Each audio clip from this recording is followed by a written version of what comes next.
As Muslims the world over mark the end of Ramadan fast with the sighting of the moon of Shawwal, which ushered in Eid al-Fitr celebration, Correspondent examines the significance of the occasion. Now, it is generally believed that women are the driving force for economic growth and serve as role models. We will look at the benefits of women's involvement in governance. And in Bayelsa State, residents are clamoring for steady power supply amid federal government's policy of deregulation of the sector, empowering states to own independent power supply. Hello and thanks for joining us on the Correspondents this week, and wishing our Muslim brothers and sisters the world over happy Eid al-Fitr celebration. I am Zenret Dingmun, and thanks for being part of the program. Now let's begin with the mood of Salah celebration. Eid al-Fitr is a significant celebration in the Islamic calendar.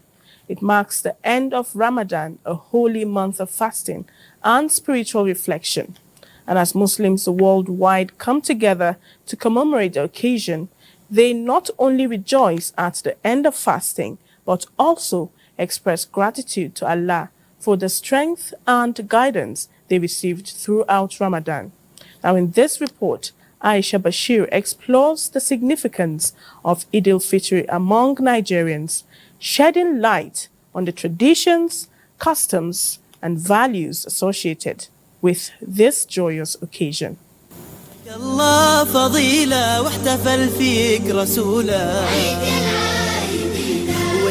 Islamically known as Festival of Breaking the Fast, Eid al-Fitr commemorates the end of Ramadan, symbolizing gratitude for the strength to fast, spiritual rejuvenation, and community celebration.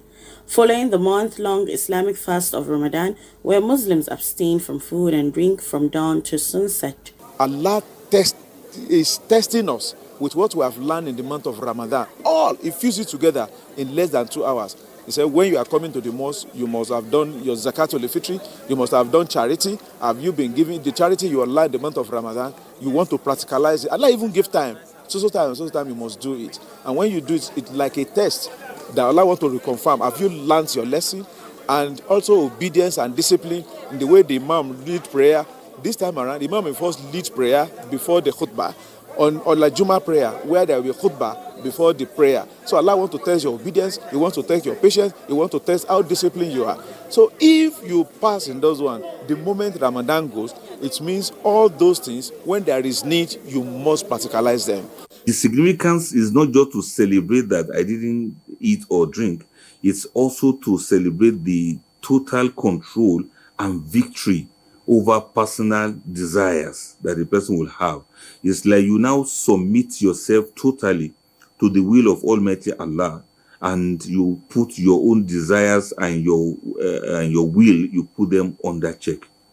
And it is a victory, is a celebration of that victorious emergence as a new creation. Eid al-Fitr is a joyous occasion marked by special congregational prayers, charitable acts, and social gatherings with loved ones.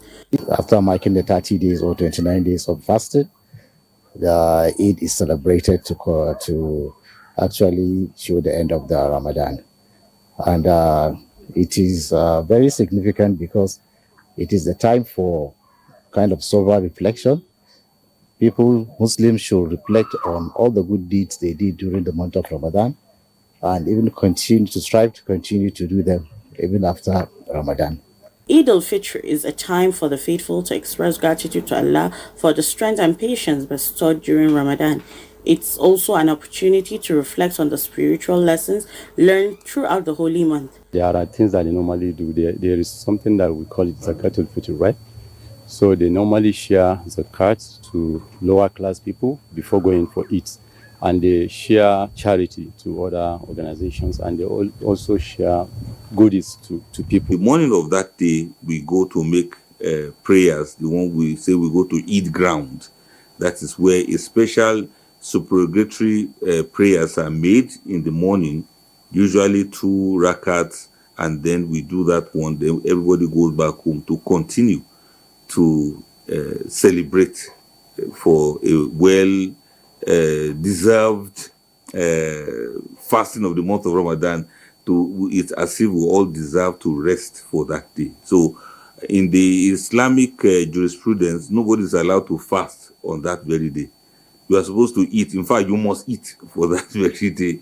And early in the morning, before going for the 2 rakats of prayers, Muslims are enjoined to eat before they go out, so that at least you are convinced that you are not fasting for that day.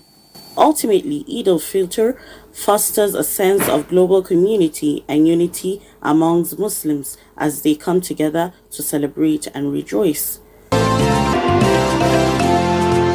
Now we have our religious correspondent, Abdullahi Ajia, here to shed more light on the significance of Eid al-Fitr.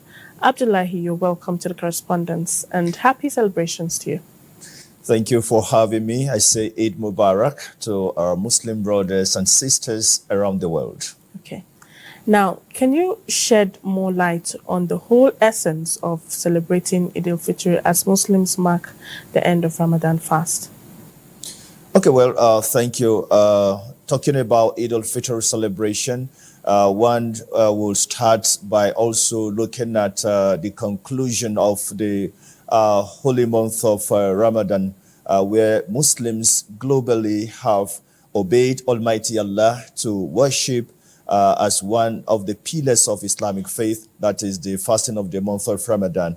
And you would agree with me that it has been a demonstration of spirituality, demonstration of obedience, demonstration of charity, demonstration of love and brotherhood, which we've seen.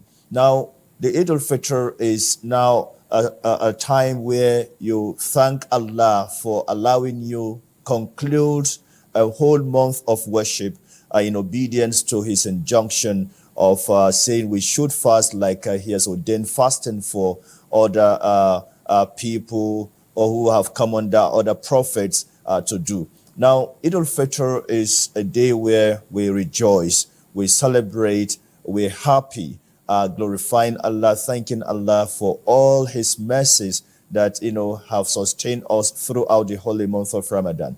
Yes, there are those who started, but they're not finishing with us. There are those who also have fasted, but a time like this, they found themselves either in the hospital. But for those of us who are still standing strong at this moment, it is a time to rejoice, it's a time to be happy, and it's a time for thanksgiving to Allah's grace, mercies, benevolence upon our lives as Muslims. Okay, now there's the Ramadan period, which is the fasting period, and then there's the celebration of Eid al-Fitr. Now, what is expected of Muslims during the celebration of Eid al-Fitr? What are they supposed to do in terms of conduct and whatever cultures or values they share within that period of celebration? Well, Islam as a total way of life, everything we do in Islam is guided by the teachings of the glorious Quran and the hadith of Prophet Muhammad sallallahu alaihi wasallam. And for the Eid al-Fitr celebration is not different from every other conduct or guidance that is expected of us as Muslims. On a day like this, Islamic scholars have always guided us to say is a day first to be happy.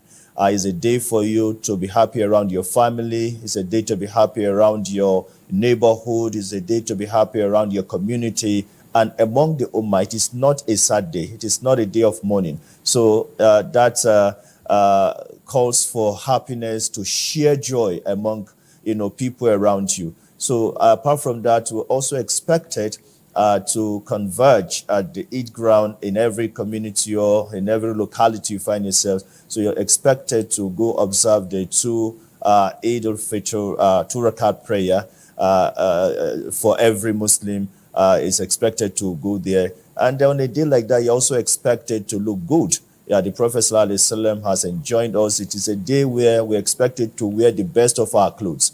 Some scholars will tell you if you have the means, you get a new clothes. But if you don't have, the ones you have, you go clean them up, iron them, and make them look your best. So it's a day also expected to look good before you proceed to the Eid ground. And mind you, because the fasting has been concluded, you're not expected to go to the mosque without having taken something. Scholars have guided us to say on that day of Eid, before you go to the Eid, to differentiate that day from any other day, because fasting is also prohibited on that day, as we're taught. So you're expected to take something like a breakfast, take water, you can take, tea before you go to the mosque.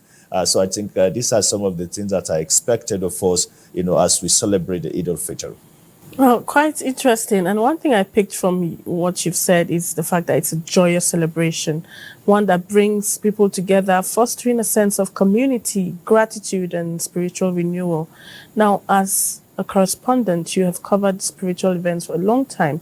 Now, can you tell us what lessons are expected from the Ramadan down to the celebration? What are some of these lessons that Muslims should imbibe even after the celebration? Okay, well, practically speaking, going to cover a tafsir, Ramadan lecture, iftar, one, has seen a clear demonstration of the true teachings of Islam. It is not theory. We saw the demonstration of what Islam, asks us to do in terms of brotherhood, in terms of demonstration of giving, as Allah has enjoyed us in the glorious Quran. We've also seen a clear demonstration of the commitment to one's creator through Taraweeh prayer from the beginning till the end of Ramadan. We also saw a clear demonstration of true brotherhood, where you see a fasting Muslim is looking forward, is willing, without even being asked, to assist the next Muslim who is also fasting, whether to break his fast or with what the person would take during suhoor. So I think is a clear demonstration of high spirituality, a moment of reflection, and not only this time, not only theoretically, but we saw it practically. If you go to mosques, you also see that this time around we had more Muslims. The mosques around communities and vicinities are full to capacity. So I think these are lessons that scholars have also, guided us to say, no, it shouldn't be restricted to the holy month of Ramadan alone. This is how Almighty Allah wants us to live our lives every day. But most often you see us intensifying acts of worship during Ramadan, but after Ramadan or outside Ramadan is a total ball game. So I think the lesson here is for us to remain steadfast, is for us to imbibe the true teachings of Islam, and not to go back to our old ways of living a sinful life, or living a life of iniquities, where we always go against Allah's commandment. And I'm assuring you, scholars have also guided us that living a life that we have lived in Ramadan is a sure way to get Allah's rahmah, Allah's blessings and forgiveness, and each is equivalent to having a better life in this life and also in the hereafter. Okay, now, so all these lessons, now how can we generally now, as Nigerians, how can we leverage on this to foster nation building and national integration? Okay, well, if you look at some of the things we've said in terms of our virtues, in terms of Islamic values now, they are not different from some of the positives that are expected of us as citizens or citizens of Nigeria. If you are a good Muslim that have learned some of the lessons of, giving, the lessons of truthfulness, the lesson of being trustworthy, the lesson of also being committed to worshiping Allah and assisting the next person. So I think you would, translate this to become a truthful Nigerian. You translate this to become a law-abiding citizen, that you don't go against the law. Yeah, some of the laws of Allah, you look at it, they are also part of the laws that guide. We must take the lessons of Ramadan in terms of being good Muslims. Then we should also reflect them in our conduct, our behavior, to supporting our government, to supporting leadership at whatever level, and to also be law-abiding. Take corruption out of your way and become sincere and good Muslims. We should see that in your conduct. We should see that in your behavior, your interaction with your colleagues in, at workplaces, wherever you find yourselves. Let us see that reflection of, people seeing not only knowing you by, saying you are a Muslim, but let it reflect that, no, he's a good Muslim, by your conduct, because your conduct should reflect, the commandments of Allah and the teachings of Prophet Muhammad sallallahu alaihi wasallam. Well, that was quite insightful, Abdullahi Ajia. Thank you so much for finding time to give us this information about the Eid al-Fitr celebration. And Barakah Salah once more. And we hope to see you again soon on the Correspondents. It's always my pleasure coming to share my thoughts on the program. And I said Eid Mubarak as we go. Thank you.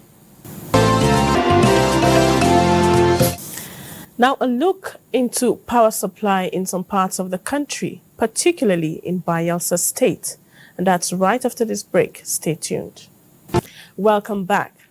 And now let's look at women participation in governance. And the call for increased female participation in governance and decision-making has been a long-standing struggle. And in recent times, the voices advocating this cause are inspired by the socio-economic benefits that women have contributed to Nigeria's governance and various sectors.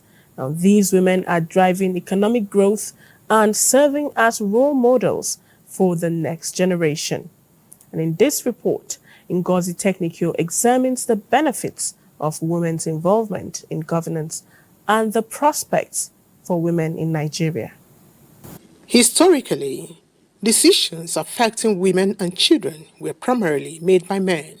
However, as the saying goes, he who wears the shoe knows where it pinches.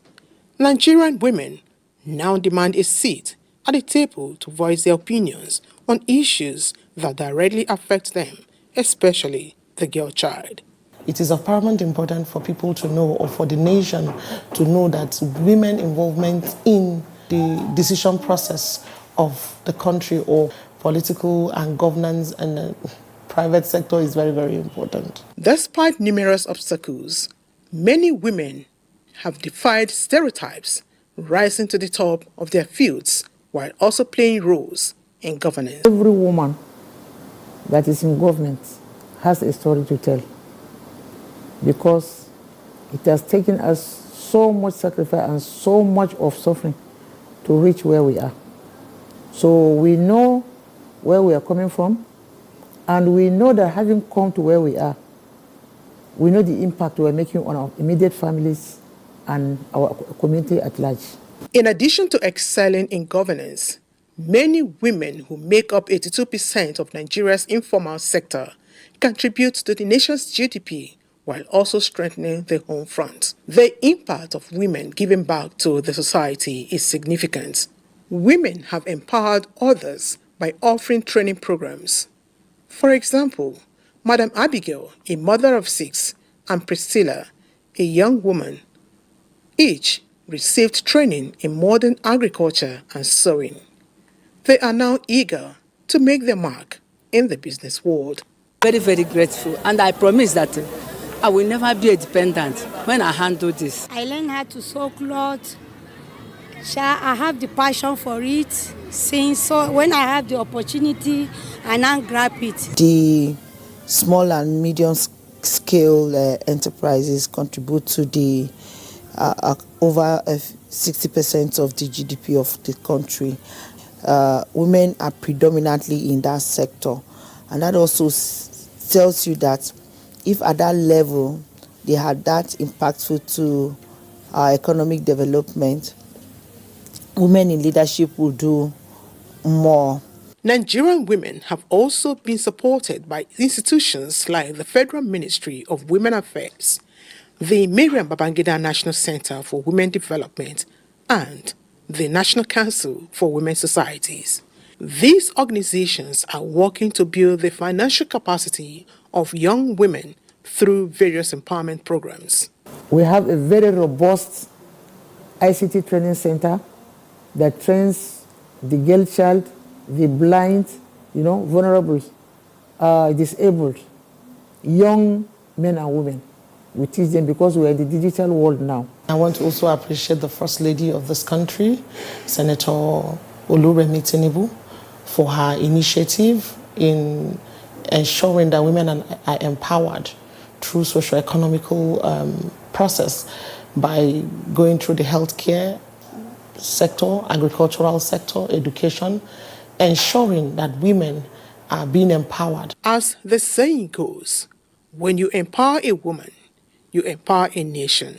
The future for women in Nigeria looks bright as everyone comes together to support the development of the girl child. That's very true, Ngozi. Women in governance are more likely to promote transparency, accountability, and good governance practices, thereby reducing corruption and improving public trust. Many thanks for this report. Moving on, electricity power supply has no doubt improved in the country as governments have been making efforts to improve generation and distribution across the country, especially since the federal government has deregulated the power sector, empowering states to own independent power supply. However, the prolonged power outage situation in Bayelsa State has continued due largely to vandalized electricity infrastructure, which is taking a toll on businesses and the lives of the people. Ebinimi Zitimiola examines the situation and tells us more. Electricity drives development, but over the years, Bayelsa suffers no supply or epileptic power supply. The situation was even worse when the state went into total darkness for over 4 months following the vandalism of electricity infrastructure along the Abuja axis of River State and the Bogini in Bayelsa State. Less than 4 months since the power infrastructure were fixed, the state has returned to total blackout for the same reason, a situation that is crippling socio-economic activities in the state. Some frozen food dealers are folding because of the cost in running the business, while pay charge operators trend. As for me, I do pay charge as a keki, so I need to buy fuel of 25,000 naira for just 2 days. Sometimes I find it difficult because of the environment to be dark and the torch sometimes it will not even be bright to read. The situation in Azikoro town, a suburb of the state capital that has been without electricity supply for over 7 months, is pathetic. Worst is the fact that there is no guarantee that they will have power when the transmission lines have been fixed. In response to the call for the state to have its independent power generation source, the Bayelsa state government approved the procurement of 60 megawatt gas turbines, a bill to empower the state to generate, transmit and distribute electricity without barriers as per second reading on the floor of the Bayelsa State House of Assembly. It is the desire of the people that the Bayelsa state government will, as a matter of urgent public importance, restore electricity supply in the state to foster socio-economic growth. The functions of electricity power supply cannot be overemphasized, Ebinimi, as the efficient use of electricity helps reduce energy waste and promotes sustainable development. We do hope power is restored to the affected communities soon. And with this, we draw the curtains. Thank you so much for watching and join us again next week. From all of us, it's bye for now.